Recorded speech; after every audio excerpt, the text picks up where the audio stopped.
Բարև ձեզ հարգելի հայրենակիցներ, ես Մանոթ Հակոբյանն եմ Կիևից։ Այսօր Ուկրաինա-Ռուսաստանի լայնածավալ ներխուժման 1442-րդ օրն է։ Ինչպես եւ սպասվում էր, Ուկրաինային հասցված հարվածներին հետևեցին պատասխան գործողությունները, ռուսական քաղաքներում հոսանքազրկումներ եւ ջեռուցման խնդիրներ առաջացան, հարվածներ են հասցվել Բելգրադի եւ Բրյանսկի մարզերին, մեր տելեգրամյան ալիքի հետևորդները հավանաբար արդեն տեսել են այդ կադրերը։ Աբու Դաբիում ընթանում է Ուկրաինայի, Ռուսաստանի եւ Ամերիկայի միջև բանակցությունների երկրորդ փուլը։ Նախագահ Զելենսկին այս ֆոնին հայտարարել է, որ Ուկրաինայի բանակցային թիմի աշխատանքում փոփոխություններ կմտցվեն։ Այս մասին Զելենսկին հայտնել էր երեքշաբթի փետրվարի 3-ին մարզերում տիրող իրավիճակի եւ առաջին հերթին ռուսական հարվածից հետո էներգետիկայի հարցերով խորհրդակցության արդյունքներով։ Ուկրաինայի նախագահը ընդգծել է, որ թշնամին նպատակաուղղված գրոհ է իրականացրել էներգետիկ օբյեկտների վրա, կիրառելով ռեկորդային քանակությամբ բալիստիկ հրթիռներ։ Զելենսկին հայտարարել է, որ յուրաքանչյուր նման հարձակումը վկայում է այն մասին, որ Մոսկվայի դիրքորոշումը չի փոխվել, նա լուրջ չի ընդունում դիվանագիտությունը եւ հույսը դնում է պատերազմի ու Ուկրաինայի ոչնչացման վրա։ Մեջբերեմ, մեր բանակցային թիմի աշխատանքը համապատասխանաբար կշտկվի, հայտնել է նախագահը։ Դե եթե ինչ-որ մեկը հույս ուներ ճնշում գործադրել մեզ վրա, ապա կստանա հակառակ արդյունքը։ Իդեպ ուկրաինական դիրքորոշումը շատ ավելի կոշտ էր դարձել այն պահից, երբ նրան միացել էր Բուդանովը, հիմա ավելի կկոշտանա։ Ամերիկայի Միացյալ Նահանգներում ներկայացուցիչների պալատը հաստատեց օրինագիծը, որը թույլ տվեց վերականգնել դաշնային կառավարության բնականon գործունեությունը կարճատև շաթդաունից հետո։ Հետաքրքիր է, սա կազդի ՄԱԿ-ի նկատմամբ Ամերիկայի ֆինանսական պարտավորությունների կատարման վրա։ Նախորդին ՄԱԿ-ի գլխավոր քարտուղար Անտոնիո Գուտերեշը հրապարակավ զգուշացրեց կառույցի ֆինանսական վիճակի կրիտիկական ապակայունացման մասին։ Հնարավոր փլուզման հիմնական պատճառը բյուջետային մուտքերի դեֆիցիտն է, որը հրահրվել է Ամերիկայի կողմից իր ֆինանսական պարտականությունների չկատարմամբ։ Այս մասին հայտնում է Bloomberg-ը։ Ըստ պաշտոնական զգուշացման, կազմակերպությունը գտնվում է անխուսափելի ֆինանսական կործանման եզրին, եթե իրավիճակը չփոխվի, կանոնավոր բյուջեի իրացվելիությունը լիովին կսպառվի մինչև այս տարվա ամռան կեսը։ Գուտերեշը շեշտել է, որ ծախսերի ներկայիս տեմպերի պահպանումը մուտքերի բացակայության պայմաններում ՄԱԿ-ի հետագա գործունեությունը անհնար կդարձնի առաջիկա կիսամյակի ընթացքում։ Համաձայն եք, որ հետաքրքիր ժամանակներ ենք ապրում, ով կմտածեր ընդամենը 1 տարի առաջ, որ ՄԱԿ-ը աշխարհի խոշորագույն եւ կարեւորագույն միջազգային կազմակերպությունը կհայտնվի փակման եզրին։ Հայտնի չէ, թե դեռ ինչեր կիմանանք Թրամփի մի կողմից մյուս կողմ նետվելու եւ տատանումների մասին։ Իդեպ սպասելիորեն երեք Պուտինի հարձակումը դատապարտելու փոխարեն Թրամփը հայտարարեց, թե նա իբր պահել է իր խոսքը եւ մի ամբողջ շաբաթ չի հարվածել Ուկրաինայի էներգետիկային։ Սա Թրամփի հոգեբանական դիմանկարն է, նա չի ուզում խոստովանել, որ իրեն հարված են հասցրել, բայց ու ամբողջ աշխարհը տեսավ,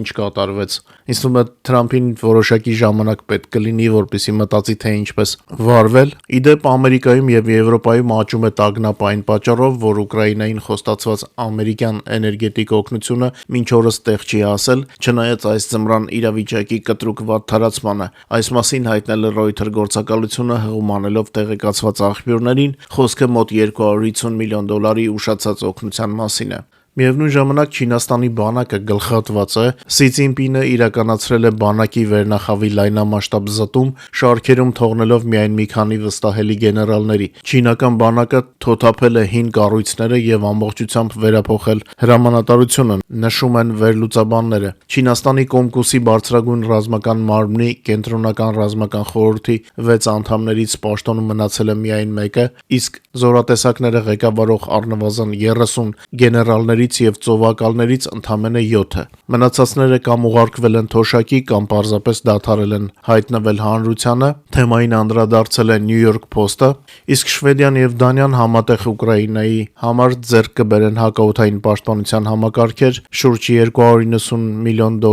արժողությամբ ռուսական հարձակումներին դիմակայելու համար։ Ուկրաինայի կարիքների համար Տրայդոն MK2 համալիրը համալրվել է ժամանակակից Saab Zhirav 1X ռադիոլոկացիոն կայանով, այն ընդունակ է հայտնաբերել թշնամու թիրախները, մասնավորապես դրոնները մինչև 75 կիլոմետր հեռավորության վրա։ Մատակարարման փաթեթը ներառում է նաև պահեստամասեր մեծ քանակությամբ զինամթերք, այդ թվում P3 տեսակի ծրագրավորվող պայթյունով արկեր։ Համակարգը ընդունակ է խոցել թիրախները մինչև 12 կիլոմետր հեռավորության վրա րոպեում 200-ից 300 կրակոց արագությամբ։ Այս պահին կայանքը տեղադրված է Scania բեռնատարի հիմքի վրա, սակայն համալիրը ունիվերսալ է, այն կարելի է տեղադրել ինչպես անվավոր, այնպես էլ թրթուրավոր շասիների վրա։ Իդեպ ռազմաճակատում կրկին վերսկսվել են մարտերը Կուրսկի ուղղությամբ։ Մինչ մեր հաղորդման մյուս թեմաներին եւ առաջնագծի լուրերին անցնելը խնդրում եմ օգտագործել YouTube-ի գործիքները մեր եթերի առաջխաղացմանը նպաստելու համար,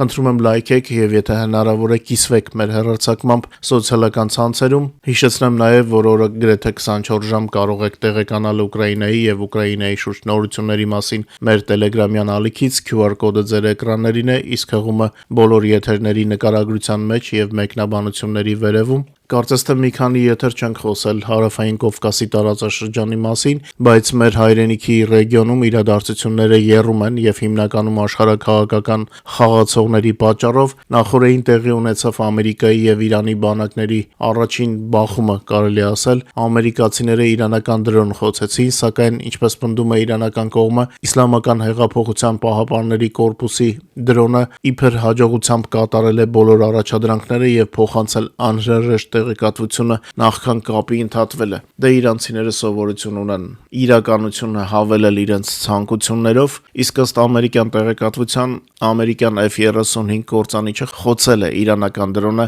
այն բանից հետո, երբ վերջինս ագրեսիվ մոտեցել է Աբրահամ Լինքոլն ավիակիրին։ Սա առաջին բախումը կարելի է համարել, համարենք ոչ ոքի, բայց արդեն կա կոնտակտ, սպասենք զարգացումներին, իսկ նրանք ամենայն հավանականությամբ կլինեն, չնայած Թրամփը դեռ տատանվում է։ Իսրայելը իր հերթին Ալիևին դնում է շպագատի մեջ Իսրայելի հետ համագործակցության եւ Էրդողանյան Թուրքիայի հետ եղբայրական հարաբերությունների միջև։ Իսրայելը եւ Ադրբեջանը արհեստական բանականության ոլորտում համագործակցության համաձայնագիր են ստորագրել Իսրայելի վարչապետ Բենյամին Նեթանյախուի ներկայությամբ, բայց Նեթանյախուն ոչ միայն ներկա էր, այլև Ալիևին հրավիրեց Երուսաղեմ։ Պատկերացրիք Էրդողանի դեմքը այդ լուրի մասին տեղեկանալու պահին։ Իսրայելի եւ Թուրքիայի հարաբերությունների սրման պատճառով Ալիևը հայտնվել է երկու քարի արանքում։ Մի կողմից Իսրայելը գործնականում չինականին այլընտրանք տեխնոլոգիաների միակ աղբյուրն է Բաքվի համար, մյուս կողմից Թուրքիան ադրբեջանական էներգակիրների համար դեպի դուրս տանող դարպասն է,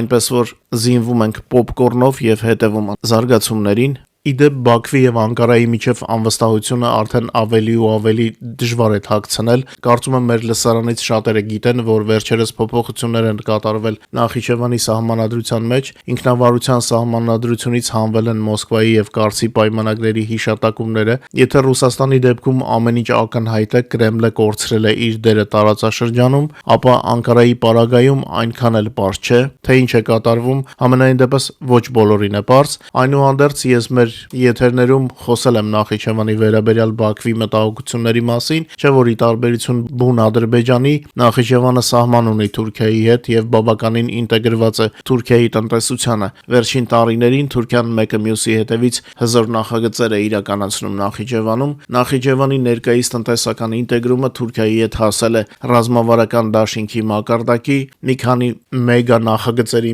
միջոցով, օրինակ էներգետիկայի ոլորտում 25 թվականի մարտին պաշտոնապես գործարկվեց Իգդիր Նախիջևան գազատարը, ինչը թույլ տվեց Էքսկլավին Նախիջևանին ամբողջությամբ ազատվել իր իրանական գազից ունեցած կախվածությունից։ Սկսվել է նաև Զանգեզուր կոչվող էլեկտրահաղորդման գծի շինարարությունը Նախիջևանից դեպի Թուրքիա եւ իբր Եվրոպա կանաչ էներգիա արտահանելու համար։ Զգում եք, չէ՞, սրանք ինչ սարքում են, անունը Զանգեզուր են դնում։ Հիմա տեսնենք, թե ինչ կա տրանսպորտի ոլորտում։ 25 թվականի օգոստոսին Թուրքիան դրեց Կարս Նախիջևան երկաթգծի հիմքը, երկարությունը 224 կիլոմետր, մոտ 2.4 միլիարդ եվրո արժողությամբ։ Այս նախագիծը տարածաշրջանին թույլ կտա միանալ թուրքական երկաթուղուն, այսինքն կինտեգրվի թուրքական երկաթուղուն։ Հենց այդ պատճառով է Ալիևը շտապեցնում Երևանին, իսկ Երևանը այս кейսը կարող էր օգտագործել իր շահերին համապատասխան, եթե իհարկե քաղաքական կամք լիներ։ Հիմա ասեմ ձեզ առևտրի ոլորտի մասին,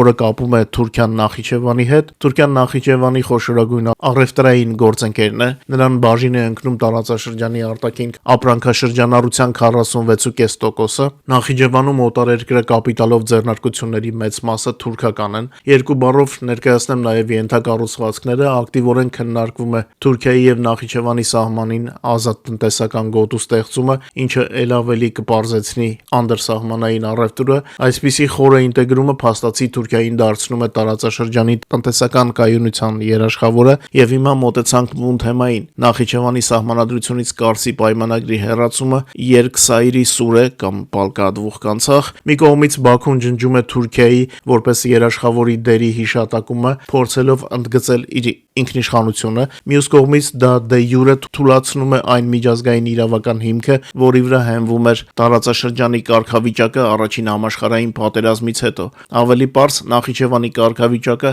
ըստ նոր սահմանադրությամբ կտրվում է գոյություն ունեցող իրավական հիմքերից։ Սա մեծ մարտահրավեր է Բաքվի կողմից նետված Անկարային։ Իմ սուբյեկտիվ կարծիքով Ալիևը չունի այն ֆունդամենտը, որ կարողանա Էրդողանին տեղը դնի։ Այստեղ ցավալի է, որ Հայաստանը այսօր այս վիճակում է եւ չի կարող օգտագործել իրավիճակը իր օգտին։ Բաքվի Նախիջևանի սահմանադրության փոփոխությունը իսկապես դաշտ է բացում ապագայում միջազգային հայցերի համար, որովհետեւ սահմանադրությունից հեռացված հենց այդ համաձայնագրերի հիման վրա էր ստեղծվել այդ ինքնավար հանրապետությունը։ Այո, ցավոք այսօր Հայաստանը այնքան էլ լավ վիճակում չէ, բայց չէ որ միշտ չէ որ լինելու է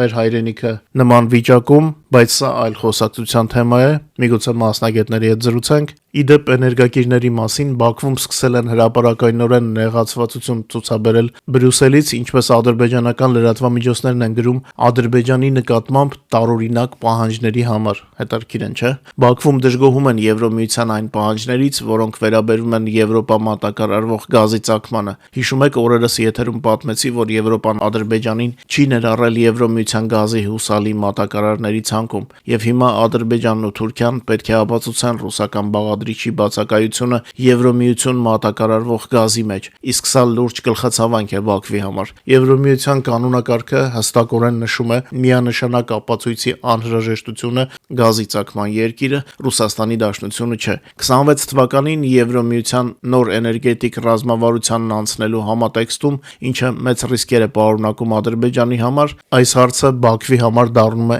էկզիստենցիալ, գոյաբանական։ Բաքուն հիմա մեծ ռիսկի առաջ է կանգնած իր էներգակիրների վաճառքի առումով, բոլոր ձվերը նույն կողովի մեջ են։ Եթե Եվրոպան կամ Թուրքիան արանքից դուրս են գալիս, ապա Ալիևը ընկնում է Պուտինի օրը, զրկվում է հիմնական եկամտի աղբյուրից։ Իսկ այդ process-ը Եվրոմիության նոր էներգետիկ ռազմավարությամբ կարծես թե արդեն սկսվել է Բաքվի համար։ Առանց Եվրոշուկայի պերսպեկտիվաների չկա գումար նոր հանքերի ստեղծման եւ ենթակառուցվածքների կառուցման համար, իսկ հինը գնալով պակասում է կամ ավելի վատ շուկան է փակվում։ Դե հիմա տեսնենք, թե Ալիևը ոնց է խելքին զոր տալիս եւ կուտակված խնդիրները լուծում։ Ցավոք Հայլասարանին ներքաղաքական ուժերը անընդհատ լարվածության մեջ են պահում եւ իրավիճակը ամեն մեկը իր տեսանկյունից է մեկնաբանում։ Ես փորձեցի ձեզ ներկայացնել իրավիճակը առանց որևէ կուսակցական կամ քաղաքական նպատակահարմարության, այսինքն այնպես ինչպես կա։ Պարզապես օբյեկտիվ վերլուծություն, որը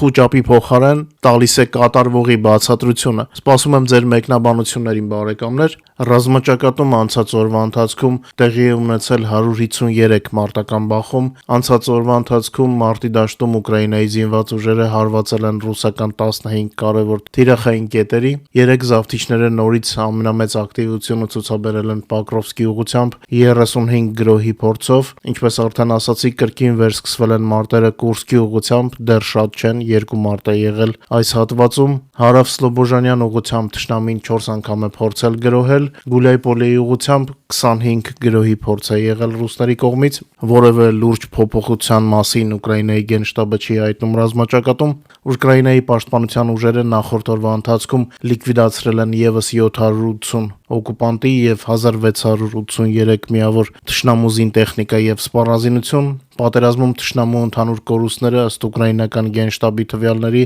արդեն հասել են 1,243,070 օկուպանտ։ Ռելիզը ձեր էկրաններին է։ Փետրվարի 4-ի գիշերը Ռուսաստանի բանակը հարձակվել է Ուկրաինայի վրա, կիրառելով 105 հարվածային դրոններ, այդ թվում Շահեդ, Գերբերա, Իտալմաս եւ այլ տեսակի դրոններ։ Դրանցից մոտ 70-ը եղել են շահեդներ։ Այս մասին հայտնում են Ուկրաինայի զինված ուժերի ռազմաօդային ուժերը։ Ըստ նախնական տվյալների Ուկրաինայի հակաօդային պաշտպանության կողմից խոցվել կամ ճնշվել է 88 թշնամական դրոն երկրի հյուսիսում, հարավում եւ արևելքում, գրանցվել է 17 հարվածային դրոնի հարված 14 վայրերում, ինչպես նաեւ բեկորների անկում 5 տեղամասերում։ Հիշեցնենք, որ գիշերը Ռուսաստանը հրթիռային հարված է հասցրել Խարկովի արվարձաններին եւ թաղամասերից մեկին, Օդեսայի վրա իրականացված դրոնների հարձակման հետևանքով վնասվել են քաղաքացիական եւ արդյունաբերական ենթակառուցվածքների շենքեր քաղաքի երկու շրջաններում։ Նախորդ օրը երեկոյան օկուպանտները դրոնները ուղղել են Զապորոժիեի վրա, գնդակոծությունների հետևանքով 18-ամյա աղջիկ եւ տղա տեղում մահացել են։ Ցավալի կադրերը նույնպես տեղադրել ենք մեր Telegram-ում։ Տուժածների թիվը Զապորոժիեում հասել է 12-ի, նրանց թվում կա 4 երեխա, դեռահասներից մեկը գտնվում է ծանր վիճակում։ Մեր Telegram-ում տեղադրել ենք նաև կադրեր ուկրաինական հարվածների տեսարաններից, QR կոդը ձեր էկրաններին է։ Մշտական ռազմական աշխատանք է տարվում թշնամու կարևոր ռազմական թիրախների խոցման մասով, ինչպես ռազմաճակատում, օկուպացված տարածքներում, այնպես էլ Ռուսաստանի տարածքում։ Բոլոր հնարավոր կադրերը տեղադրում ենք մեր Telegram-յան ալիքում։ Այսքանով ավարտեմ մեր այսօրվա եթերը, շնորհակալ եմ, որ մեզ հետ եք, խնդրում եմ չմոռանալ լայքել եւ տարածել մեր հաղորդումը, ովքեր դեռ բաժանորդագրված չեն նոր ալիքին, անպայման խնդրում եմ ստուգեք եւ բաժանորդագրվեք, դա շատ կարեւոր է, հուսամ կհանդիպենք արդեն վաղը, ել ավելի լավ լուրերով, բարով մնաք։